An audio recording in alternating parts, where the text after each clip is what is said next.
All right, good morning, folks. Today is September 22nd, and it is 11:03 a.m. And we have 59 participants on so far this morning. And this is Coffee with Community Services, Alta California Regional Center's weekly service provider meeting. As usual, we will introduce staff that are here, and then we will also have a discussion about the agenda items that we are going to have. And if there's things that we don't have on the agenda, please feel free to pop in and the chat, and we can try to get those things discussed today. All right, so let's see. First off, I see Cornelia, our Director of Intake and Clinical Services. Good morning, Cornelia. And we already saw Jennifer Bloom this morning. Good morning, Jennifer Bloom, as well, our Director of Client Services. And from Community Services, I see Adriana is on, and I see Scott is here, QA Specialist. I see our Employment Specialist, Carly, is on. Good morning, Carly. I see our manager, Helen, on. Good morning, Helen. I see our other HCBS Specialist, Kylie, there. Hey, Kylie. And from our Grass Valley office, Client Services Manager Heidi. Good morning, Heidi. And we have Beverly from Community Services, and Jolana from Community Services, and Shauna from Community Services, and our lead Community Services Specialist, Jason, is on this morning with a little bit darker hair, but I still recognize you. I need some of that for my beard, Jason. All right, and then I see we have Cindy and Veronica on, two of our Client Services Managers. Good morning.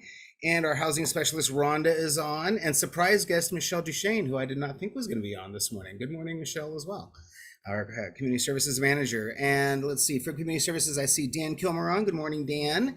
And I see a couple more client services managers. I see Catherine from our Woodland office, and I see Kanisha. Good morning, Kanisha, as well. And the woman of many titles, Sharon Kropinski, is on this morning too. Victim advocate, deflection specialist, placement coordinator, all kinds of fun things. And we have Gary on from Community Services. Good morning, Gary. And our other Director of Client Services, Michelle Johnson, is on this morning. Good morning, Michelle.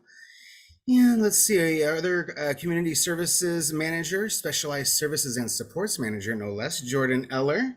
And we have Alasia on. Good morning. And from Community Services, and I see Leah on this morning. And Client Services Managers, I see Christina on. Good morning, from Residential, and I see Carol, SLS and Deaf Services. And I'm sure we'll have more folks that are joining us. To jump into our agenda for today, we have update on, well, we did the CDSA conference yesterday, so we'll talk a little bit about that and the DSP collaboration. Carly has probably a few employment updates, and then we also have a job fair update that we are going to give as well. We want to get you all signed up for Sierra College. I'm going to go over you guys heard from Mina, I think last week, about the dance-a-thon that We Embrace is having tomorrow, so I've got that information available to share again. We have some questions out there about the DSP stipend that are pending with DDS, and so maybe I'll have Michelle chime in on that. And then also we have some information for those of you that did not attend last week on where you can get Michelle's information that she presented on how we're going to be operationalizing at Alta. So we'll go over that a little bit. We have new CPP guidelines that just came out, I think yesterday. They are not posted on DDS's website, but we're going to give you a preview of them today so that you can take a look at what the new priorities are for the CPP guidelines. For us, getting those things out to you as quickly as possible, very important. We have a website update that we did, and so Rhonda, I'm going to make you a co-host, and I think I'm going to make Carly a co-host too while I'm at it. This is actually a pretty good idea because I think I did not make people co-hosts last time, and I got kicked out of the meeting. So let's see, while I'm at it, I'm going to make Michelle Duchesne a co-host. I would make all of you co-hosts. Perfect. All right, and we have some website updates, as I mentioned, and then we've got update on Supported Live conference, and then parental fee update too. So quite a bunch of things that are in the agenda for today. And I do want to talk a little bit about the service code transitions as well. We'll be meeting about it with the community services specialists next week. And so I want to give kind of folks a heads up about what information we've received from the department so far about the services code switching for the rate study. So I'll make sure I talk about that. So why don't we start off with just real quickly? We had a fantastic opportunity to attend the California Disability Services Association annual meeting, and it was down in Riverside. So I'm going to share my screen real quickly, and I've got some pictures. All right. Let's see. You guys see a picture there? Gary, can you give me a thumbs up? Are you seeing a picture of the conference? Right on. So again, we had an opportunity to present, and we presented about the DSP Collaborative website to the annual meeting down in Riverside. Got to do that with both Garrett from our regional center as a service provider, and also some service providers from Valley Mountain Regional Center, and Tony Anderson and Lori Benalis certainly played, I think, the biggest part of the presentation that they did, talking about why we're doing it, how we got it funded. I thought it was really cool to be able to have at a meeting like that 2 executive directors from regional centers. It was at an awesome place, the Mission Inn. I had never heard of that place before. They had a cannon in the front and a parrot that would repeat all your words. It's kind of cool.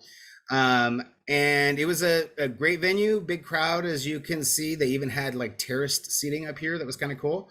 And we certainly really enjoyed it. You can see Garrett presented about the partnership that we've had with Joey Travolta in the development of a lot of our materials. And again, just a great look at the audience that we had there down in Riverside. So lots of opportunities to share the good news about what's been going on with the DSP Collaborative.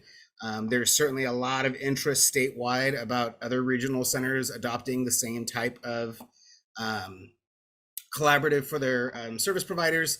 And, we certainly, I think, are at a place. Heidi got married at the Mission Inn. I'm looking at that one specifically. Sorry, Heidi. I know that was just sent to me, but we also learned that Richard Nixon also got married at, right? And Ronald Reagan had his honeymoon there and all these other things. Yeah, we had no idea until we went down to that place. So if you ever get an opportunity to go to a conference down there, I will say, it being like 100 years old, not exactly the best ADA compliance in the whole wide world. Like everything is stairs, and so for the CDSA conference, I know that was one thing they kind of brought up, was that part of the venue. But again, very enjoyable. I do want to really recognize the California Disability Services Association. I'm going to share my screen real quickly and just go to their website real quick. So are we seeing the California Disability Services Association website? Yeah. All right. And so that's it right there, California CDSA. I don't know if there's any CDSA members that are on that want to talk about the CDSA, but I will just say in general, I really appreciate service providers that are in tune with what is going on statewide with the industry, and also looking at ways in which we can be innovative. And that was one of the main goals of that conference, was to talk about all of the cool, innovative ways that services are being individualized for people too. And looking at all of our challenges, the DSP Collaborative was certainly appreciated, as I mentioned. I do want to jump over to the website real quick because I have something to share from DSP Collaborative. So you can see we have a little update on our website, and there is, let's see here, a new banner at the top of the page. And so Carly, what is this new banner about at the top of the page? That is for our upcoming job fair on November 7th at Sierra College. So if you want to click on it and. All right, so we've got the flyer right there. So if you are in whoops, there it is. Where it's download again. But if you are interested, we would really love you to share this flyer. Certainly share it on your social media as well. It's right there on the DSP Collaborative website. This is for the Sierra College Job Fair on November 7th. So I'm going to stop sharing my screen because I think Carly has a pitch on how to sign up, right? Mm-hmm. Okay, go for it, Carly. All right, so this is the flyer. This is the employer flyer. So if you click on this link, it'll take you to a sign-up survey for employers. We are working on developing the job seeker survey and a flyer that will go along with that. And we should have that out soon. So wait, now scroll back down. but all of you right now can click on this QR code. And if you want to register, right, you can do it right this Yes. second. Click here. You can do it right now and go register. It's going to be at Sierra College in their campus center cafeteria area.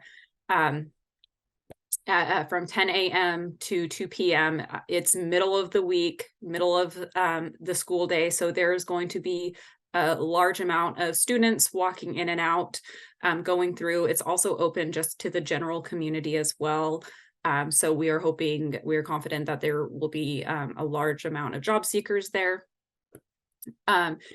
We do say here more 50 business owners looking to hire. So you know what, we put it out there. We were confident that we were going to get that many providers again this time. So definitely join us. The last one we had was very successful. So we're looking forward to this one. I will put this in the chat for you guys. So I will just say I loved it when Carly talked about Sierra College and being able to have that continue the, I mean, there's already so many activities that we've got going on with the employment grant with Sierra College, with the development of the transition to independent living program, replicating the Taft College model up at Sierra College. But being able to partner with them on a job fair and being able to attract those students that are on campus to our field. So much about what we talk about with the workforce challenges is people not recognizing working in the field. And so being able to have this presence at the community college, I think is going to be huge. We really benefited from the last job fair because we had the ROP classes, the adult education classes, emptying out, and people were going right to your booths right after that. I think that this has an opportunity to even be much more successful. And so, again, we heard you loud and clear. You guys said you wanted something in Placer County for the next one, and that's where we landed. But again, it's at Sierra, so I mean, again, we can hopefully pull down people from Nevada County and elsewhere that might be interested in employment. So please just share the one from our website as widely as you can on your social media. And we want all of you to sign up so that we have as many opportunities as possible for job seekers. And again, we really enjoyed the fact that we had such a broad swath of different types of service providers at the last meeting. We had from, single owner care homes up to the largest supported living agencies. We had autism behavioral services there, things that people don't owe. We had a environmental accessibility, vendor there, things that people don't always necessarily think about as far as a direct support professional. But these job fairs are open up to all regional center service providers and only to regional center service providers. So that's part of the discussion is when we develop these, you're not competing against, SMUD, you're not competing against PG&E, you're not competing against the Amazon Fulfillment Center that's hiring as well. They don't have a booth at these job fairs. This is just for you all as service providers. So again, you guys absolutely took advantage of it. We did push it out to November because we wanted to have enough time for you to do your planning, because certainly it is during a weekday, but again, just really want to encourage folks, and then we can get this one done and look at planning where we want to do our next one. I will say, in talking to our executive management team, talking to Lori about it, we are certainly willing to commit some additional funding to be able to support the advertisement of this. And so I know we are looking at doing what we did previously, getting on the news about it, possibly looking at some of those some of that information to be able to share and also run the commercials as well.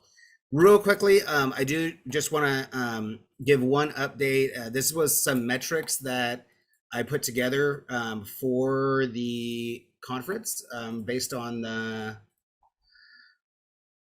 here we go.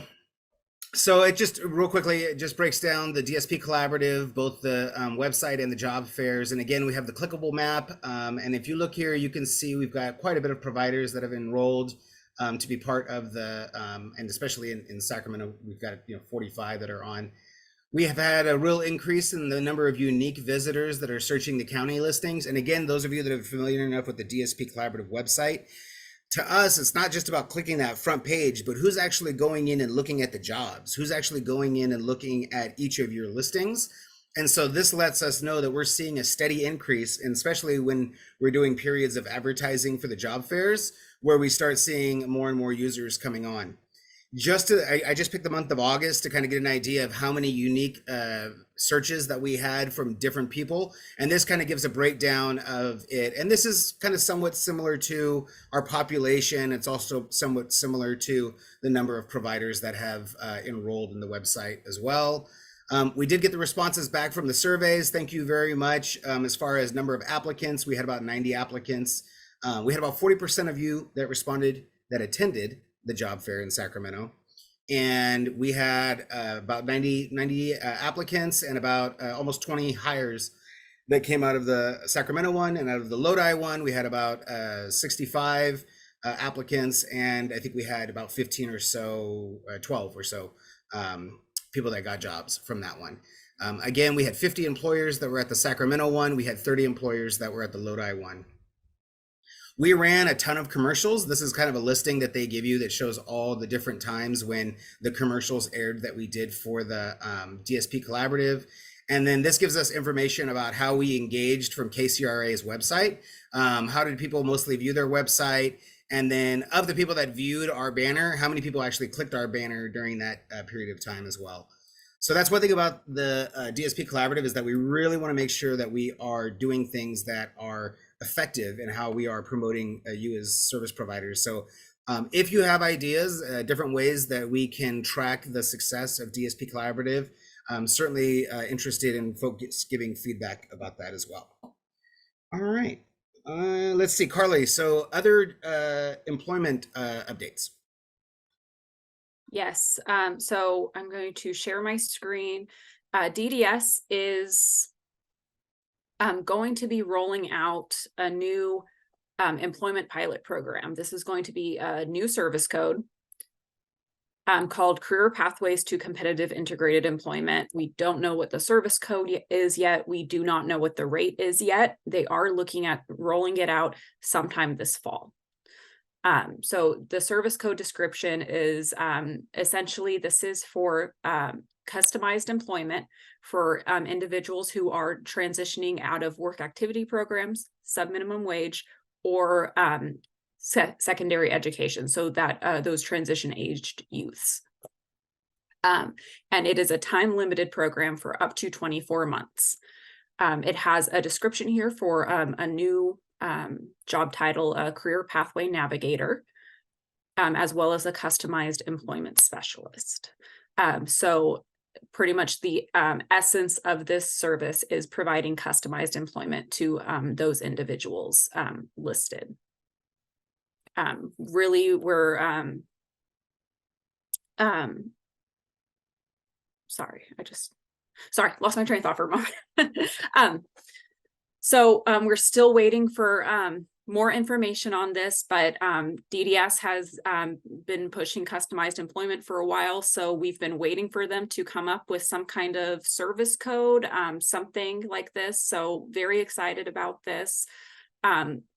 So if this is something that you think you may be interested in implementing, I know the information is limited at this time, but if you think that you may be interested in implementing this, just let me know so that we can make sure that you are updated on everything. We will continue to provide updates on this as we get those. Hopefully we will get a rate, because I know whether or not a lot of you decide to add the service code, it will be rate dependent. But this is also something that I can share with you in the chat, so you can look over exactly what the Career Path Navigator does, what the Customized Employment Navigator does, and what those the requirements are for hiring those positions.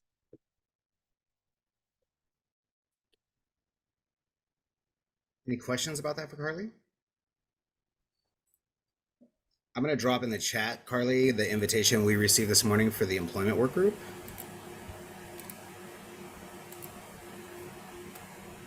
There we go. That's October 5th.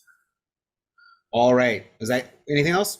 I do just have one more quick thing. I believe all of you that this applies to have already heard from me. But we are going to be doing monthly tracking on individuals who are making sub-minimum wage or who are in a work activity program or a support employment group program. Even if they are making minimum wage, we are still going to be tracking those individuals as far as are they receiving transition planning? Are they receiving career planning? Are they receiving preparation to go into CIE? So everyone should have already received an email from me, but please just stay on top of that. If you have any questions, reach out to me. That tracking needs to be into DDS by the 15th of every month. So I'm asking for the tracking from the provider's end by the 10th of every month so that I can gather everything and get it in. So please just reach out to me if you have any questions. And I guess while we're at it, I can ask you to talk about the vendor fair we have coming up. Yes, thank you.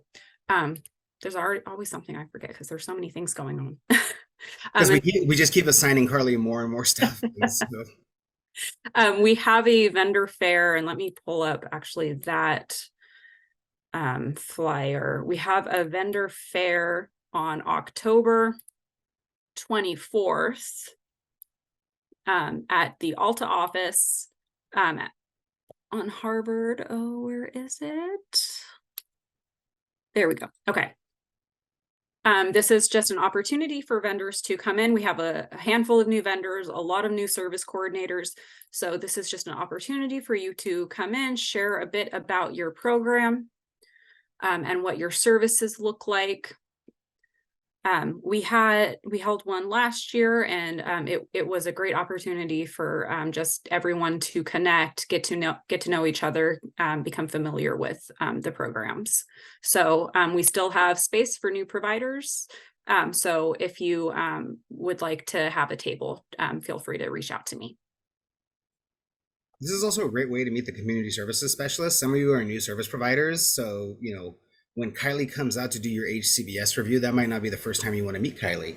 So something to think about. It is nice to be able to interact with us, outside of some of the other activities that we have. And Carly always gathers a bunch of our staff to help out and volunteer for these vendor fairs. So again, really hope folks can we have so many new service coordinators. And so, it's not just the fact that we've got new vendors, which we certainly do, but being able to get new service coordinators, new managers, an opportunity to meet you all, ask questions directly is really important. So thank you very much for getting this going. And again, we want an absolutely packed house, both rooms. Are both rooms available? Or are we going to just try to do it in one? We'll see. I believe I have both rooms available. Last time, I think we just used one, but I do have both rooms available if needed. Oh my goodness, we totally have enough vendors to have it spill over to the next room. And again, with some people still offering remote services and things like that, or not all ISPs being in person, or not all IPP meetings being in person. It's a great, again, opportunity to meet the service coordinators in person, meet the community services staff in person. So cool. Anything else about that from Michelle or anyone? No? Michelle Duchesne? No? All right.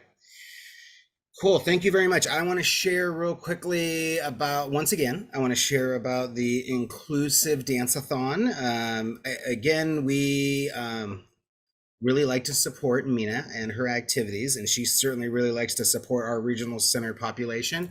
And so with that, that's why we had her on. And I just want to share with folks again, their website, and I'm going to drop in the chat for their activity tomorrow at 3 p.m. And they have their signups there, and it is a $5 fee to participate in this. And I'm going to drop it in the chat as well. All right. And I'm going to check the chat real quick, and I see that Carly dropped that information in there. Very good. And it does not look like we have anything else other than more awesome stories about the Mission Inn. I know, I can't believe, and that I never heard of that place before, but it was certainly amazing. All right, Michelle Duchesne. DSP stipend has certainly been quite the discussion piece, and so I wonder if you could remind folks kind of what we discussed about it last week. Yeah, of course. Thanks, John. Let me see if I can share my screen. So I pulled up, can you see the directive? Sure can. Okay. So I will put in the link where to find this. So like we talked about last week, there was a directive for a DSP training stipend that was sent to us on September 12th. So what that basically is it's a stipend that can be paid 2 times to direct support staff for going on and completing specific training. So the first training would be a code of ethics training, and the other one would be a training of their choice from the list. So the way our DSPs will go on and register, this is a lot of the questions that I'm getting right now. How you access it is this link here. It's the ARCA Learn.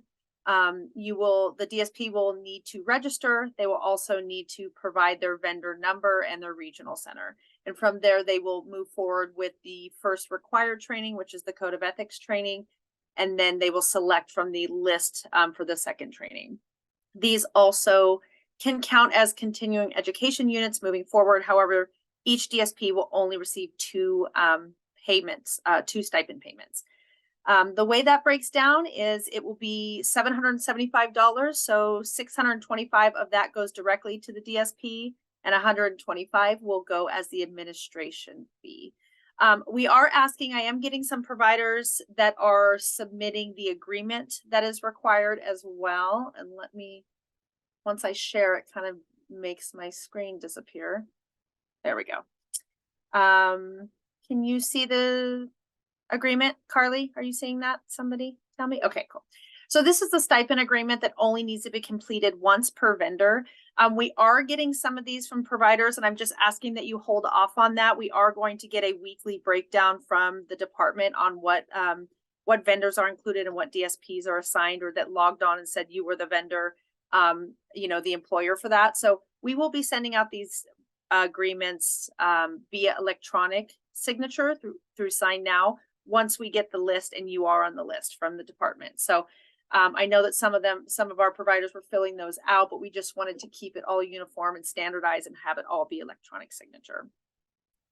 Let me stop sharing if I can. Oh, there we go. Also, we have had, if you guys have questions, we created an email, which I will put in the chat, which is DSP stipend at altaregional.org. There are some good questions that have come about regarding social rec direct support, EOR direct support. There was a question on some providers that have kind of a dual funding piece. So we're funded by the regional center, but also some Medi-Cal funding. So I have sent all those emails to DDS for further clarification, and I will provide that once I hear back. Anything else, John? No, thank you very much for that, Michelle. I did just want to remind folks that we did do a presentation last week. I should say Michelle did a presentation last week. So Coffee with Community Services is now the recordings are now being uploaded within a week of when we have the meetings. And so if you go to altaregional.org and you pull the recording from last Friday, you will be able to watch that presentation, the full presentation that Michelle did about this. And that starts at 21 minutes into the video. I know that because I've had a number of providers that attended the DDS webinar and then reached out wanting to know more information, how we're going to be operationalizing it at the regional center and everything else. So we've already got it recorded, and as we learn more information, I think this and then our provider advisory committee will be where we share more of that information about how we're implementing the workforce initiatives, including the DSP stipend and also the DSP internship. That's another thing that Tony Anderson, the director of Valley Mountain Regional Center, announced during the CDSA conference yesterday, was that VMRC and ACRC are going to be the ones that are piloting the DSP internship that you guys, well, I shouldn't say piloting. We're in the first phase of implementation because it is being implemented as a new service. And so we're going to be working on the implementation of that. They really want to kind of draw a connection with our DSP collaborative efforts too. So again, we appreciate all of these workforce efforts to be able to try to shore up the hiring for folks and the retention. And again, whether it's stipends or internship opportunities, we're hoping that it can make a big difference. And again, that's the statewide level activities. Our local activities is through our DSP collaborative and really trying to support your hiring through those activities. The DSP definition is kind of still out there a little bit, right, Michelle? We haven't heard back from DDS on that question yet. Correct. Okay. So that I know that that's kind of come up. The way I read it, it seems like there's a very broad definition of what a DSP is, but I would want to see something written more specifically from DDS before we give the guidance to all of our staff about, or excuse me, all of the service providers about it, and our staff as well. All right, DSP definition, stipend, DSP University. Jordan, we have new CPP guidelines, don't we? We do. We just received those yesterday afternoon. I'm going to share my screen real Okay. quickly, if you don't mind. And Of then course. maybe you can let folks know what, well, I'm going to share it real quick and then I'll ask the question. Share. Managers always appreciate when I surprise them with questions during Coffee with Community Services. Jordan, so we are looking at, I believe now, the department's statewide priorities. And so what does that mean? What does that mean when they say they're statewide priorities for CPP and CRDP? So in general, right, Department of Developmental Services works with regional centers every year to create a community resource development plan that is all about trying to limit the amount of clients that have to go into a lock setting, right, and do that higher level of care, and really creating resources for deflection and for people who are coming out of those lock settings to step down. So every year they let regional centers know really where their priorities are at the state level, right? Looking at all the resource needs that we have. And, we get information from clients that, assessments that are currently at STAR, or Canyon Springs, or Porter-DeVille Developmental Center, right? And we can really use that data to help us build appropriate resources, right, for our community resource development plan. And there's about 3 pages of priorities this year, boss. As you were showing Isn't that folks. great? Well, and again, there used to be a very short list. There was only like 4 things on it, 5 things that's on cool. it when they first started coming out. Well, they've been coming out with these annually. So as you heard Jordan talk about, we have services with the safety net continuum. We have, and so the best way to figure out what that is to go to the DDS safety net report and the safety net updates, and you can figure that part out. Looking at the specialized services and specifically looking at the needs of the aging population. And so I think that's a big one. I know DDS is trying to hire a new aging liaison because the last one left the department. But all of our discussions about service delivery and things like that, we have to be talking about not only that huge influx that we're having coming in through intake, but then all those clients that we have that are aging now. And those are 2 things that I don't know how prepared we really are for some of these things. We already know the impact that it's having on intake and being able to have, with all the new referrals that we're having coming in, all the new folks, all the kids that are being made eligible. It just, our service system is very stressed. And I know that we've done a lot on the early start side to get, those service providers, the rates, again, I think we're at $140 an hour, Adriana, right? I think which is only $1 less than the rate study top number. And I think that really does impact things. We heard about that during last Coffee with Community Services. But again, you have that huge crush there of people coming in and then needing the services. And then, again, we have this aging population. And again, and much of our aging population is living with aging caregivers as well. And so I think we are really interested in hearing creative ways to meet the needs of our aging population, certainly. All right, development and identification of community living options for PDC to move people out of those higher level systems. Cross-system partnerships. I think that's like if someone wanted to develop a community of practice, for example, between aging services and developmental disability services in the Alta catchment area. Like if someone wanted to propose something like that, that's probably something the state would be interested in because we don't have a lot of those things really going on.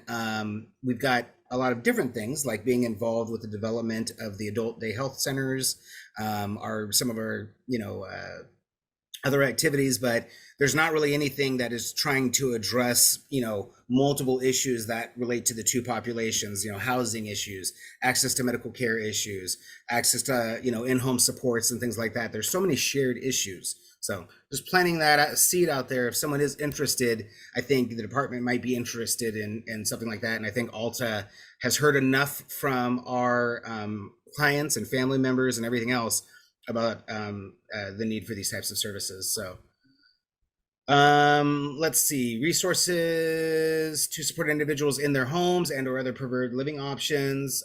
So those would be maintaining people in the homes that they live in. Growth of resources reflective of regional centers' community needs, informed by data and community input. So again, those are just things that our local community has seen as big gaps in services. So for example, if we did not have a ton of deaf services at our regional center and we looked at our population and decided, oh wait, that's a need of ours, our specific regional center, even though that is one of the statewide needs, we could, put it under this section, which is the community input section. Expansion of resources, including technology or equipment, opportunities to access resources to reduce disparity between populations and enable individuals to access and benefit from the services. I know the Our Miracles program is, I think, 3 years old now through CPP development. And so, again, I think the department is really looking at ways in which we can use technology to get people less isolated because of all the things that went on during COVID, but also how can we also address the workforce issues that exist by possibly having technology too. So again, I'm hoping these are sparking ideas with you as service providers because we want to get a lot of folks interested in applying for these projects. Dan and Heather and Christy and Dee Dee are really looking forward to reading as many proposals as possible, interviewing as many people as possible. Yes. All right, let's see. Development of additional FMS providers that support self-determination and participant-directed services. I've already talked about this multiple times in this meeting. I think it's really important for our regional center to prioritize additional FMSs and put startup money behind it. And so I'm hoping that you all share as a community as well. I know on the employment side, Carly has certainly heard some of the challenges as it relates to FMSs. On the SDP side, we certainly have heard about it throughout, the participants about the challenges with FMSs. And so really, and then as we're looking at expanding participant directed services even further, once again, a greater need for FMSs. So looking at that, evaluation of inventory of community crisis homes and services such as mobile crisis and wraparound services. So I guess if we wanted to do an evaluation of all of our projects to see what we maybe need more of or less of.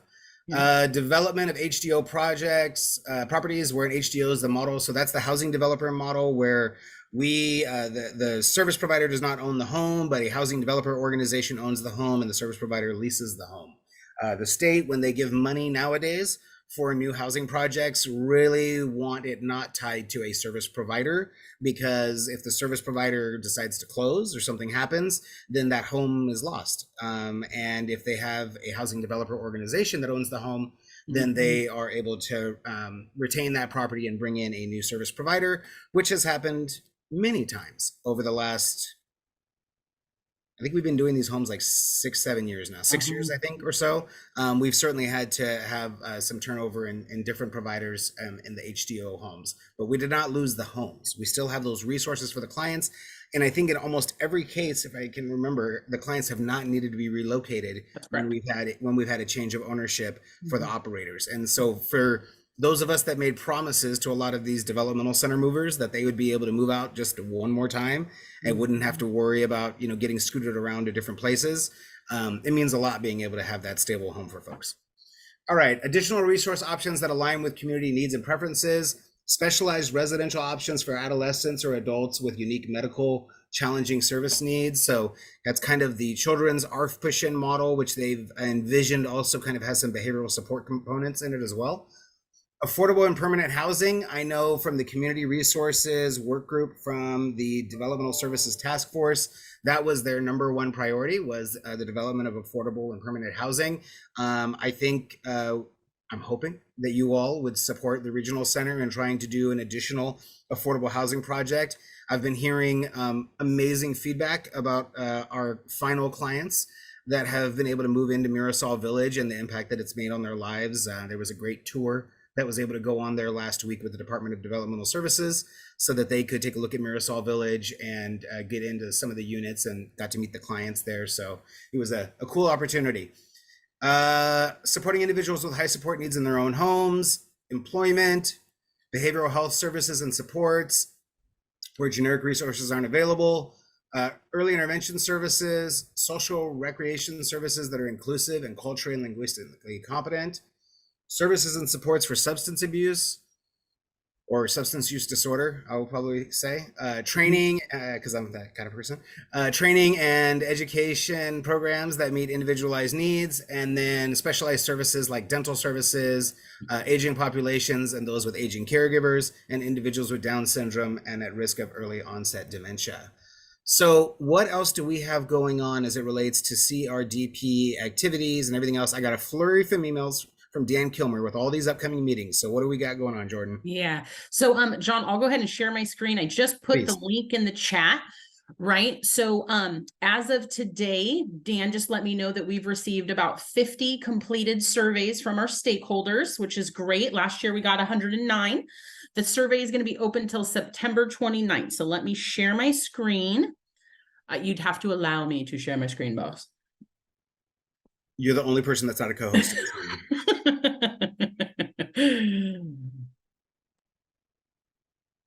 Cool. And I know I shared this last week, but we always want to put a little plug in here in case there's any people who were on lawn last week. Oh, we're gonna plug it next week. Oh, we are. Because We're- it's we're not gonna- gonna close. we're gonna It'll close at 4:59 p.m. Exactly. on the 29th. Exactly. So folks, right, John's been talking about our community resource development plan, and it is that time of year that we need to hear from all of you important people, right? All of you stakeholders that support our clients, or maybe you are a client or you're a regional center employee, right? It's so imperative that we hear from our community regarding this. So the survey link is right here. So you complete the survey. It's just 4 simple questions, right? Open-ended questions. You can list things that you're interested in.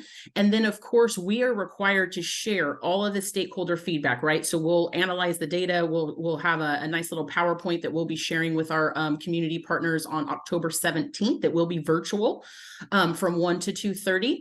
The survey is available in both Spanish and English. And other than that, boss, yeah, we're just really wanting to hear from folks about what their development priorities are so we can appropriately develop our community resource development plan for 2023, 2024. And that's due to the department, just so the public is aware. We have to turn in our proposed plan by October 20th. So. Yeah, I don't know the last time they released our plans this early. I don't know if Yeah. Dan can remember it ever happening where we got our plans in September. And usually, I think we got it a couple years ago on Christmas Eve. They sent it out to us, which was great because a lot of people were off that following week. And then it was due like 3 weeks after that. So again, I know we've been talking about this for a little while, so this should not be a surprise about our CRDP priorities. I know I've been planting the housing seeds and the FMS seeds with you all, but just think about again, how we learn at the regional center what our needs are. Again, you guys are the ones that are actually providing the services to clients. You guys are the ones that are spending time with them day in and day out. It can really speak to what those specific needs are. And so just again, really want to encourage you. We certainly want more surveys this year than we had last year. So please fill that out and get it into us. And we are going to be having a public meeting and really want folks to attend that public meeting as well to talk about, where should the state be spending money to really meet the needs of our community, with all of those categories being things that are DDS's priorities. So thank you very much for that, Jordan. Thank you absolutely. to Dan and all the staff of the CPP developers that are you're reading all of these. So thank you. All right. Jennifer, I was wondering if we could just jump over real quickly to the resumption of parental fees, kind of what that means. I do have the directive available to share my screen with. Okay. So the parental fee program applies to residential providers, and it only applies to regional center consumers under the age of 18 who receive 24-hour out-of-home care paid with state funds. So this is a fee that was on hold during the state of emergency. So we did not assess for the parental fee program during COVID during the state of emergency. Back in February, we received notification that the parental fee program was resuming. This is a DDS implemented program. The regional center's responsibility is to ensure that we let families know who fall into that criteria that they will be assessed a fee. And in the original directive, it said that they would start resuming the fees effective May 1st, 2023. And that has been changed. It's changed to August 1st, 2023. At the time of this directive back in February, we reached out to all of the clients and families who this applied to and notified them by a letter that this fee was resuming. So this is really just an FYI. No action is needed on the part of you as a residential provider, and the service coordinators who have clients who this affects have already been notified as well. Anything else, John? No, I'm just going to share my screen real quickly with folks so that they know where to find this directive at. Okay, thanks. So sharing my screen, you should see DDS's website. And many of you know that the directives, if you go to homepage for DDS, you just scroll down to the quick links, go to directives. This one was from February 13th of 2023, which would be on the second page here. And that's where this information is. So you can find the resumption of the parental fee and the notifications and everything on DDS's website. So any questions from folks about that? Again, this doesn't impact a huge number of clients and families, but something that I just wanted to share because it's something new and certainly been part of the budget discussions that we've had as well. I think, let's see here. Let me go to parental fees, Supported Life Conference. So we've got the Supported Life Conference coming up. Certainly want to encourage folks. I think the early bird registration for the Supported Life Conference is ending pretty shortly here. So I think it's going to be a great event. It's October 26th and 27th over at the Wyndham. And hopefully when I click on this brochure, it will open up for everyone. All right, are we all seeing the brochure now? All right, so again, great speakers, Joey Travolta, Tony Anderson. There is a little bit of a change. Lori will not be attending this, actually. We're gonna have Eric Champa presenting, having one service provider and then one regional center person. And we're gonna be talking about our collaboration with the DSP Collaborative. And again, I think just a vision of working together to promote our values, our shared values between the regional centers and our service providers. Many of you are familiar with Harry down at PathPoint on the Central Coast. Fantastic provider and really involved at a statewide level in a lot of activities. Got to see him briefly down at the CDSA conference yesterday too. And then Don Parada will be there. There's information on the fees that are here. And then for the actual sessions, there's lots of interesting sessions. I will tell you, Rhonda and I will be presenting about strengthening community housing advocacy through family partnerships. And so we'll be talking about our work with the Disability Housing Alliance. I know we've got the DSP Collaborative has an actual presentation as well, which I think I'll be helping Tony Anderson with too. But again, just looking at all of these great, opportunities here. This is a very interesting one. The Andy Flattery's the Compass project that they're doing. This is the social rec project that we're funding through the social rec grant. And so I think that's a very interesting one. Again, Disability Rights is doing a housing one. Arturo from RCOC is doing an employment one. So just want to encourage folks, end of life planning. There's a lot of good things that we're going to have for the Supported Life Conference. So certainly want to encourage folks, and I will drop the link to the brochure in the chat for folks. Early bird ends September 29th. All right, so we have one more week to remind folks before they have to end up paying the full price. And let's see here. Rhonda, can I throw it over to you to just give us a little update on what website stuff you've been doing? Yeah, sure can.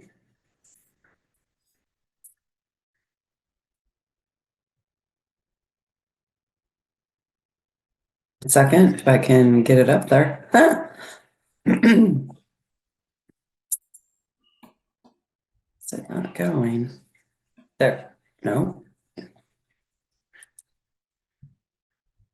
I said I would say I can share it if I need to. No, I got it. It's just a little different. Okay, there we go. Is it there? Can you see it? Sure is, yeah. Okay, it Looks took great. me a second to figure it out. So Miss Dahlia got our stuff posted. So now we've got our information about multifamily housing development, and she kind of added like a little tagline, "Are you a housing developer?" And interestingly, I have had a client email me about this post and wanting information about what it's about. And so I thought that was great that our clients do actually look at our website and are interested in what's going on with housing and how they can find housing. And so I thought that was really cool to kind of receive that email from that individual. So like I said before, when we kind of talked about this, it has the links, goes to our mission. It has a link about our services, adult services, what gap funding is, what the Supernova is. And I know this isn't interesting to you guys, but it is to developers. So just trying to create some, I guess, little dangling carrots for developers on why we would be, a good partner for them, and that would then ideally secure set aside units in their developments. Thank you. And then I you, don't of know. course, you've got the pictures down there at the bottom too of our two projects that we've Yep. got in process. And certainly we can look at adding more because we've got, a couple other projects in process as well. But this, I think it looks great, and it's nice, having a physical brochure, but then also being able to have just a place where if anyone has questions about what we can and can't do, they can hop on right there, and then they can reach out to Rhonda directly, and we can schedule meetings. And so there is a ton of opportunities out there for the regional center. Rhonda and I just had a good meeting with Volunteers of America about a possible project as well nearby. And having Volunteers of America as a project would be huge, because then that, connects us both with their, the nationwide Volunteers of America, but also the local chapters of Volunteers of America as well, the local affiliate, I should say. Rhonda, you have another page that got put on too, though, right? You want to show I them? do. So we also have, so it's under the housing and living options. So Miss Thalia also put a post for some of the development advocates that we work with. And she actually took the time to go to their website and also put a little description about kind of what they do and how they advocate, which I thought was great. So you can go to all these different organizations or alliances and kind of see, how they're also helping us to advocate for affordable housing for our clients. Lanterman Alliance, some of these you may not know Rhonda, as well. can you navigate to Oh, it on your page? Because it's still I on, didn't share. or maybe it's just It's me. on the other one. My bad. Hold on. Share this tab instead. There we go. Now can you see it? Yeah, scroll up a little bit. There you go. There we go. Sorry about that. So it's housing and community development advocates. So we've been talking about the Disability Housing Alliance. So it gives a little description about them and their group, and kind of what they do in trying to further affordable housing for individuals with developmental disabilities. Lanterman Housing Alliance has been around for a very long time. Obviously, DDS, guys are familiar with them. Future for Our Kids, another group of parents and people that talk about just their transition age. Where is life going to go for their kids as far as housing and a lot of other things, school support, living, all kinds of stuff. Housing Now is another one. And you already gave a plug about the Supported Life Conference. I was going to talk about that. Well, you can talk about it next week, because we're gonna probably bring it up again. So All right. Well, thank you very much. Again, the website updates look fantastic. Rhonda, I'm gonna jump over to one last topic here, which is the what is called vendor adjustments. So we as the regional center have received some guidance from the Department of Developmental Services regarding the vendor adjustments that are going to be needed for the rate study. And even though I'm not necessarily sure I'm supposed to share this with you, I'm going to.